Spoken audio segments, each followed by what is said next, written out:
Fala galera, tranquilo? Tudo de boa com vocês? A gente havia introduzido, apresentado, iniciado o assunto sobre o estudo dos gases. E vamos falar agora no sistema de medição das principais grandezas associadas a um gás, que é o chamado sistema PVT.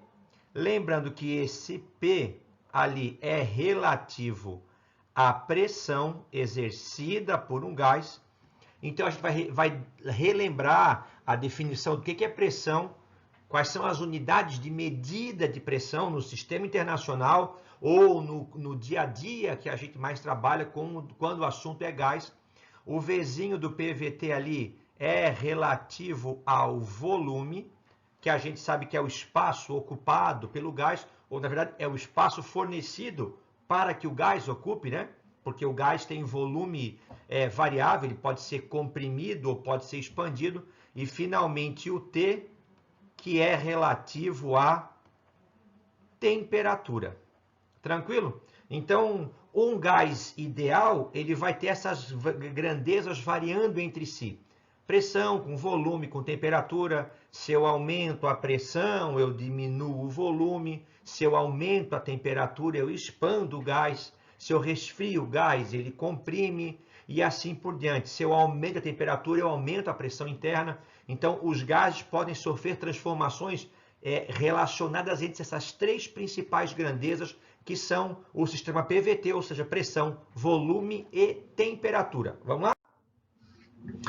Unidades do Sistema Internacional. SI é a abreviatura para Sistema Internacional de Unité, ou Sistema Internacional de Unidades. Em 1960, uma organização internacional, a Conferência Geral de Pesos e Medidas, unificou o sistema métrico, substituindo o antigo e muito válido sistema MKS. MKS era o sistema que usava como medida de distância o metro, como medida de massa o quilograma e como medida de tempo o segundo. Tranquilo? Então esse sistema mais antigo foi unificado para padronizar. A gente sabe que a gente mede no Brasil, por exemplo, temperatura é graus Celsius. Se você for para os Estados Unidos, você vai medir a temperatura em Fahrenheit.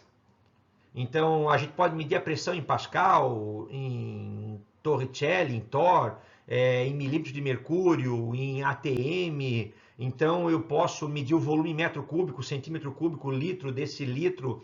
Então eu posso ter várias unidades de medida. O Sistema Internacional padronizou isso e estabeleceu quais são as unidades internacionalmente reconhecidas como pertencentes ao Sistema Internacional. E eu tenho 7 unidades básicas que constituem o fundamento do Sistema Internacional. Primeira unidade, a massa. A gente sabe que a massa ela vai ter como unidade fundamental o quilograma. A massa vai medir a inércia, a inércia de um corpo. Tá? Então, primeira grandeza internacional, a massa. Segunda grandeza internacional, o comprimento, que vai usar como unidade de referência o metro. Tranquilo? Entre o ponto X e o ponto Y, a distância, o comprimento, a unidade de espaço que separa esses dois pontos, a unidade internacional vai ser o metro. O tempo, cuja unidade internacional vai ser o segundo. Vamos fazer um S aqui assim, né? Um Szinho cursivo aqui, que eu não escrevo cursivo. O segundo, para não parecer que é um 5. A quarta unidade, a quantidade de corrente elétrica, que vai ser o ampere. Tá? Vai ser o ampere, que mede a quantidade de corrente elétrica. A temperatura, e aqui vocês vão fazer um grifo especial. A gente vai usar para a temperatura absoluta, ou seja, aquela temperatura que mede em Kelvin.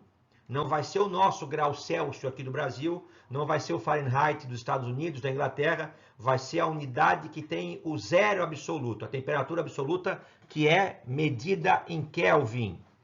A intensidade luminosa, que tem como unidade o candela, CD é a sigla da unidade, e finalmente a do nosso coração, a unidade básica do Sistema Internacional Fundamental e mais linda que existe, que é a quantidade de uma substância que a gente trabalha muito em química, que é o mol, cujo o símbolo é mol. Então, lá no número 1, massa, eu meço em, escreve por extenso, quilograma, símbolo kg. Comprimento, eu meço em metros, símbolo letrinha M. Tempo, eu meço em segundos, símbolo letrinha S. Corrente elétrica, eu meço em ampere, símbolo A maiúsculo. Temperatura, eu meço escreve Kelvin, com K, e o símbolo é a letra K. Intensidade luminosa, escreve não cadela, candela. E a abreviatura, o símbolo CD, e a quantidade de substância, de uma substância, a quantidade de matéria, você mede em mol, cujo símbolo é a própria palavra mol. Essas são as 7 unidades fundamentais do Sistema Internacional. As outras derivam da combinação dessas. Como assim, Ademir? Além das unidades fundamentais, temos as unidades derivadas, como, por exemplo, a força e o volume. Olha a definição de força. Aqui, deixa eu mudar a cor da canetinha aqui. O que é força? 1 newton de força é igual ao quê? É igual à força necessária para imprimir numa massa de um corpo com 1 kg uma aceleração de 1 metro por segundo ao quadrado. Essa é a definição de 1 newton, é a força que você precisa aplicar sobre um corpo de 1 kg para que ele adquira uma aceleração de 1 metro por segundo ao quadrado. Por que ela não é fundamental? Porque eu tenho 3 fundamentais, né? Então, olha para mim ali, olha o que acontece. O que você mede em quilogramas? Ademir, em quilogramas eu meço a massa. O que você mede em metro? Em metro eu meço o comprimento. O que você mede em segundo? Eu meço o tempo. Então, a unidade de força, ela é uma somatória, uma junção de 3 unidades fundamentais. A de massa multiplicada pela de comprimento vezes o tempo elevado ao quadrado. Está aqui, ó no diagramazinho ali. Deixa eu mudar a corzinha aqui. Olha lá. O que é 1 newton de força? É pegar um corpo que tem massa de 1 kg e conferir a ele uma aceleração de 1 metro por segundo ao quadrado. Por que o volume também não é uma unidade fundamental? Ela é uma unidade derivada. Porque aqui, ó, vou fazer aqui do ladinho, ó. Eu tenho ponto A e eu tenho ponto B. Eu pergunto para vocês, qual é a distância entre eles? Qual é o comprimento? Ademir, ali eu tenho então o quê? 5 centímetros. Não está no sistema internacional, porque a gente trabalha no sistema internacional com metro, mas pode usar centímetro. Agora eu vou criar uma área, pessoal, aqui, ó lá, eu vou criar agora uma área que tem 5 por 5. Qual que é essa área aqui agora? Se é 5 por 5, 5 vezes 5, eu vou ter então 25 centímetros quadrados. Não é uma unidade nova. Eu estou multiplicando 2 dimensões. E se eu botar agora nesse corpo um volume, olha lá, ó, eu vou começar agora a dar para ele um aspecto tridimensional. Aí eu vou perguntar, quanto é que cabe aqui dentro? Cabe quanto aqui dentro? Se eu for colocar água, por exemplo. A gente sabe que uma figura tridimensional é a área da base vezes a altura. Então fica 5 vezes 5 vezes 5. 5 vezes 5, 25. 25 vezes 5, 125 centímetros cúbicos. Então percebe que o volume também não é uma unidade fundamental. Ela é uma unidade derivada. Eu estou multiplicando, na verdade, 3 comprimentos, né? Eu estou multiplicando largura por profundidade por altura. Eu estou multiplicando 3 comprimentos. Na força, eu estou multiplicando o quê? A massa pela aceleração, que é distância por segundo ao quadrado. Então, são unidades derivadas. Tranquilo? Em química, às vezes consideramos outras unidades mais convenientes para o nosso dia a dia. A unidade de pressão, ó, a pressão, que é uma força, deveria ser Newton, né? Porque ele é uma força, tá? No sistema internacional é o Pascal, cujo símbolo é a letrinha P maiúscula e o A minúsculo, que é definido como a força de 1 newton sobre uma área de 1 metro quadrado. Lembra? Olha lá, o que é 1 newton? O newton é a força necessária para que um corpo de 1 quilo adquira uma aceleração de 1 metro por segundo ao quadrado. Se você pegar essa força de 1 newton e aplicar sobre uma área que tenha 1 metro por 1 metro quadrado, você estará gerando nessa superfície uma pressão de 1 pascal, ok? Então, olha ali, ó, 1 pascal é igual a 1 newton por metro quadrado. Essa é a unidade no sistema internacional para a pressão, é o pascal. Eu já vou antecipar para vocês que a gente usa muito pouco o pascal nos exercícios de química quando o assunto é gás. A gente vai usar uma outra grandeza mais próxima da nossa realidade. Mas é assim que vão sendo. Pergunto para vocês, o pascal é uma unidade fundamental? Não, Ademir, porque eu tenho aqui já o newton, e eu já sei que o newton é uma mistura de massa com distância e tempo, e ainda divido novamente por uma distância, que é o metro ao quadrado, então é uma grandeza derivada. Não está dentro daquelas 7 grandezas fundamentais que a gente havia citado anteriormente. Massa, comprimento, temperatura, tempo, intensidade de corrente elétrica, intensidade luminosa e quantidade de matéria. Tranquilo? E além disso, eu trabalho com as unidades, mas também trabalho com os seus múltiplos, né? Ah? Então, por exemplo, o quilo. O que significa o quilo? O quilo significa 1000 alguma coisa. 1000 unidades. Tá? Então, por exemplo, se você tiver, sei lá, energia, 1 kJ. Isso vai valer o que então? 1000 joules. Se você tiver 1 quilograma, isso vai valer o que então? 1000 gramas. Lembrando que em notação científica, o 1000 é 10 elevado ao cubo. Essas são múltiplos, né? Para cima. Agora eu quero os submúltiplos. Tá? Os para baixo agora. Um desse, tá? Cuja letrinha, o símbolo é a letrinha D. O desse é 1 décimo, ou seja, 0,1. Ou seja,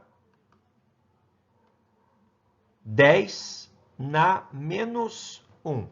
Então, se você ler assim, ó, 1 dm é um submúltiplo do metro, é um decímetro, ok? É um décimo de metro, ou seja, 10 centímetros, né? O metro tem 100 centímetros, então aqui eu tenho 10 centímetros. Tranquilo? 1 metro são 100 centímetros. Então, um decímetro é um décimo do metro, ou seja, 10 centímetros. Ó, tá aqui, ó, acabei de falar, né?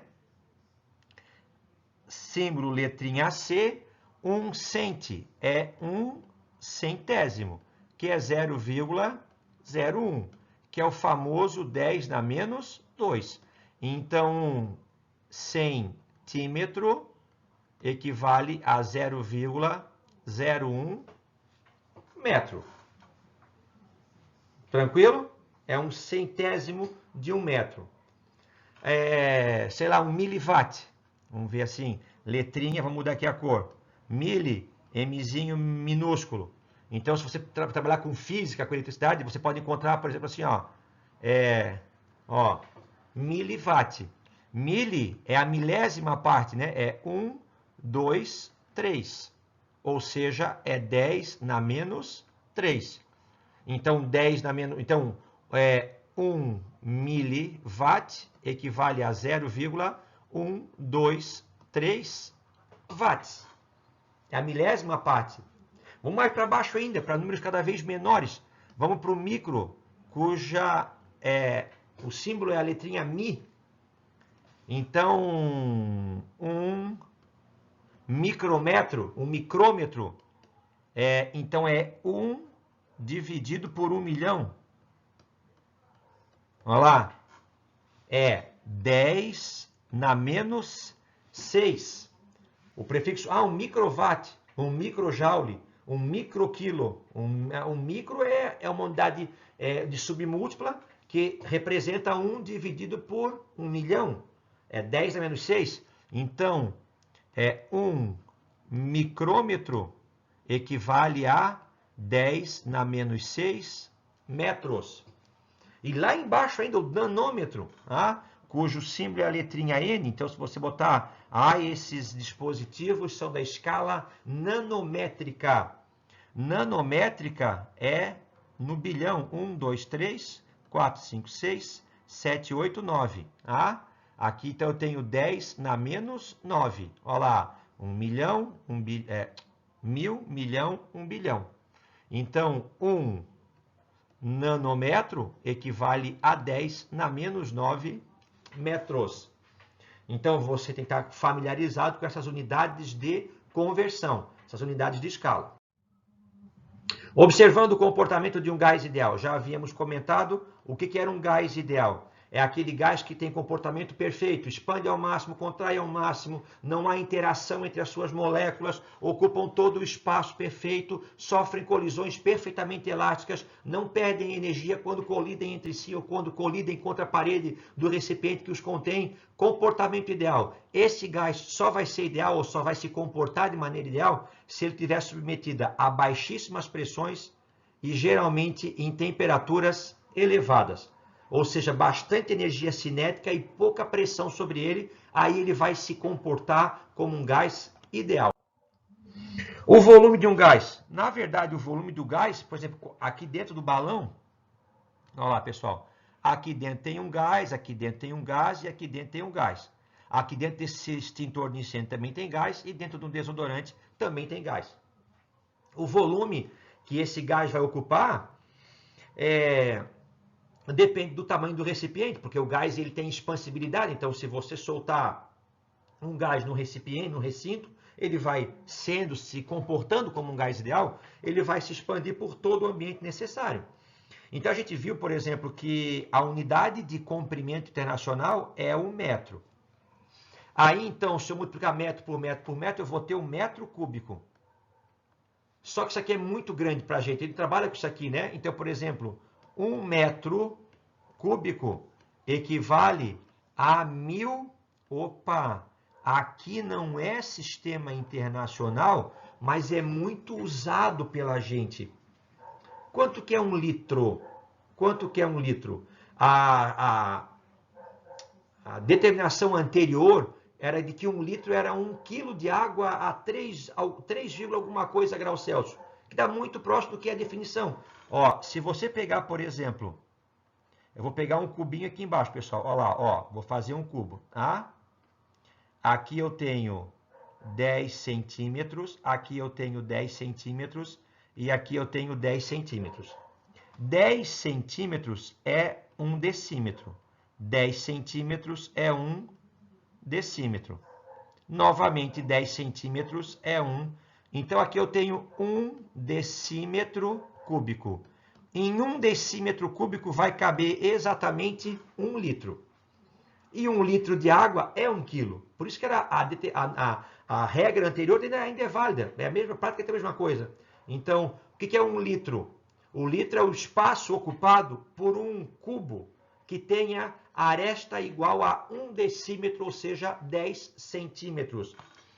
E se eu tiver 1 centímetro cúbico, eu vou ter aqui 1 mililitro, uma milésima parte do litro. Então, gravem isso. Isso você tem que gravar, que 1 metro cúbico são 1000 litros, que 1 decímetro cúbico é 1 litro e que 1 centímetro cúbico é 1 ml. Tranquilo? Porque a gente trabalha no dia a dia muito mais com litro e mililitro do que com metro cúbico, ou centímetro cúbico, ou decímetro cúbico. Mas como a unidade internacional de comprimento é o metro, vira e mexe aparece o metro cúbico ou os seus múltiplos e submúltiplos, como centímetro cúbico e decímetro cúbico. A pressão. A pressão a gente já viu o quê? Que a pressão era a divisão da força pela área. É a aplicação de uma força de 1 newton, 1 pascal, por exemplo, era 1 newton de força sendo aplicado sobre uma área de 1 metro quadrado. Mas o pascal, está escrito lá em cima, lá, o pascal não é muito utilizado para expressar a pressão exercida pelos gases.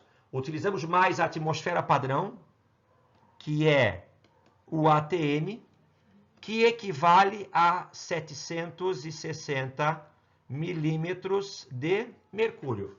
Vamos comentar mais para frente depois sobre o experimento de Torricelli, na qual ele mede a pressão de uma atmosfera ao nível do mar e encontra uma coluna de mercúrio de altura de 76 centímetros de mercúrio.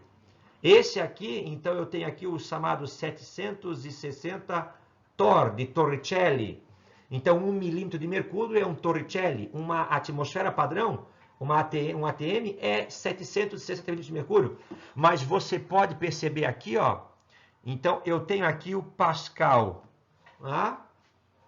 que a gente acabou de comentar o que significa o Pascal, força por área. Eu tenho aqui o bar, que é uma outra unidade de medida de pressão. Eu tenho aqui a atmosfera padrão. Aqui eu tenho o Tor, do Torricelli, que é o milímetro de mercúrio. E aqui eu tenho quem vai encher o pneu de bicicleta, encontra muito, né? Naqueles compressores de ar, PSI. Está lá embaixo, pounds per square inch. Ou seja, libras por polegada quadrada. Infelizmente, os americanos e os ingleses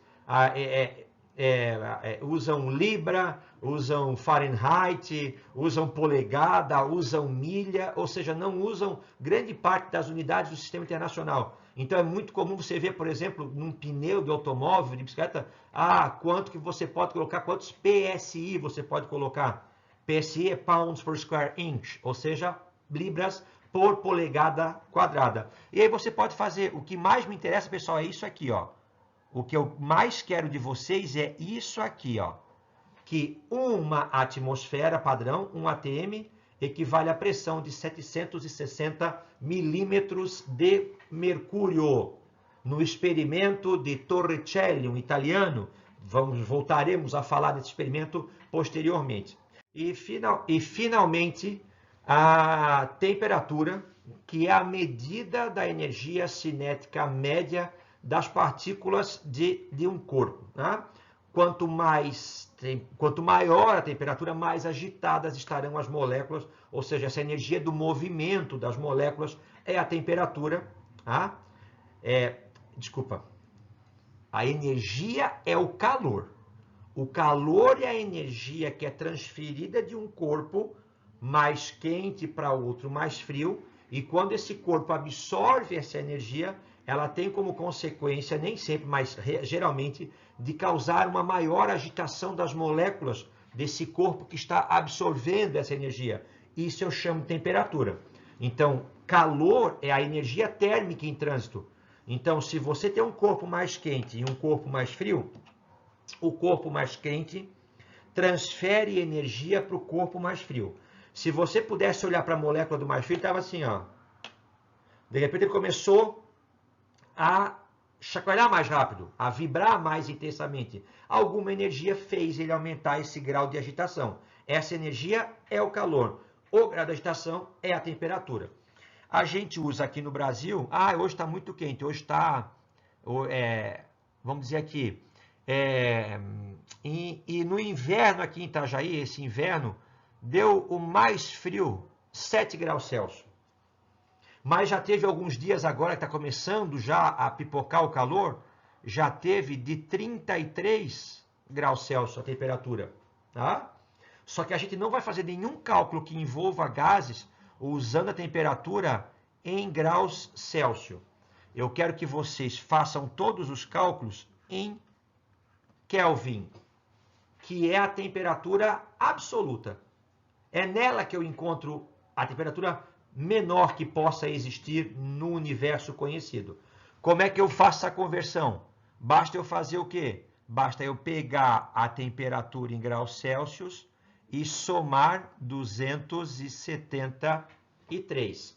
Na verdade, o certo seria somar 273,15. Então, soma 7 mais 273, eu vou ter quanto? 280 Kelvin. Soma mais 33. Então, tá quanto? Está 33 graus Celsius. Soma 273, que eu vou ter quanto aqui? 3 mais 3, 6, 10, 306 Kelvin. Ô, Ademir, e o 0 Kelvin? E o 0, ok. E o 0 Kelvin? Esse é o zero absoluto. Então quer dizer que existe temperatura negativa em graus Celsius? Tem. Tem temperatura negativa em Fahrenheit? Tem. Tem temperatura negativa em Kelvin? Não tem. Porque ali está o zero absoluto. Vamos lá. Ó, se de lá para cá eu somava, daqui para cá, se de lá para cá eu somava, o contrário, eu faço o quê? O contrário, eu vou diminuir 200, então, menos 273,15 graus Celsius. Porque eu estou usando para essa escala o conceito de temperatura, né? A temperatura não está vibrando a molécula? Olha lá, ó, quente, está quente. Esfriando, esfriando, esfriando, esfriando, esfriando, esfriando, esfriando e parou. Então, pessoal, se a gente conseguir fazer a molécula parar de vibrar, qual é a temperatura dela? Zero. Tem como ela ficar menos do que parada? Mais imóvel do que parada? Não. Então, esse 0 Kelvin é considerado a temperatura em que não haverá mais vibração molecular, agitação molecular, porque eu vou estar no zero absoluto. Os outros zeros são relativos. Existe menos 1 grau Celsius, menos 2 graus Celsius, menos 20 Fahrenheit, menos 30 Fahrenheit, mas não existe Kelvin negativo. Tranquilo? Então, essas são ideias básicas sobre pressão, volume e temperatura que a gente vai usar direto quando o assunto for o estudo dos gases. Fechou? Beijo para vocês, um grande abraço. Até a próxima videoaula com o professor Ademir. Fui!